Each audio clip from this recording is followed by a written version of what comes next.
Alors pour me présenter, dès que j'ai eu 17-18 ans, je me suis intéressé au tarot. J'ai fait une école initiatique avec un tarot qui ressemble au Rider Tarot. Si tu veux bien me passer la petite boîte, voilà.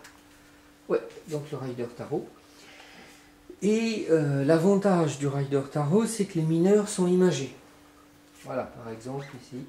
Au lieu d'avoir, comme sur le tarot de Marseille, 5 bâtons, là on a un symbolisme avec des jeunes qui se bataillent ou qui s'entraînent. Dans tous les cas, il y a une confusion. C'est la signification de la carte. Si on prend par exemple celle-ci, qui est aussi un bâton, il y a une peur, il y a des angoisses. Là, celle-là, il y a une ouverture sociale, puisque le personnage va vers la ville avec 10 bâtons. Donc ce Rider Tarot, on va l'utiliser, le solliciter cet après-midi, justement pour préciser au niveau de conseils, au niveau d'une voyance humaniste, qui non pas va déterminer l'avenir de la personne, mais va plutôt l'inciter à prendre en main sa vie avec les possibilités d'évolution.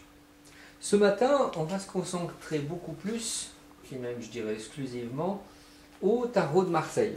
Donc vous avez là les exemplaires. Ce tarot de Marseille, je l'utilise dans un cadre initiatique, avec des méditations qui sont développées dans le livre sur les perceptions spirituelles. Alors c'est assez long, il faut plusieurs mois pour accéder à ça, mais ça développe la qualité des perceptions.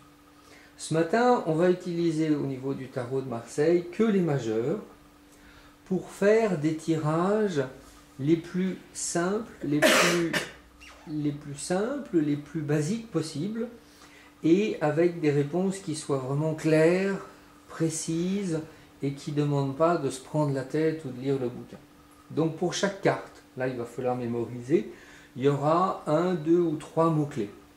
Et c'est l'association des mots-clés qui vont vous permettre de développer cette intuition au niveau du tarot de Marseille, avec les conseils, les choix binaires. Si je fais ça, qu'est-ce qui se passe? Si je fais ça, qu'est-ce qui se passe? Et à ce moment-là, on choisit la meilleure solution. Avec des aides aussi énergétiques. Donc on peut faire des tirages au moment de son anniversaire, mais pas des tirages pour savoir, des tirages pour recevoir une énergie qui nous permette de progresser ou d'évoluer ou de changer la situation. Est-ce que c'est OK pour vous ça?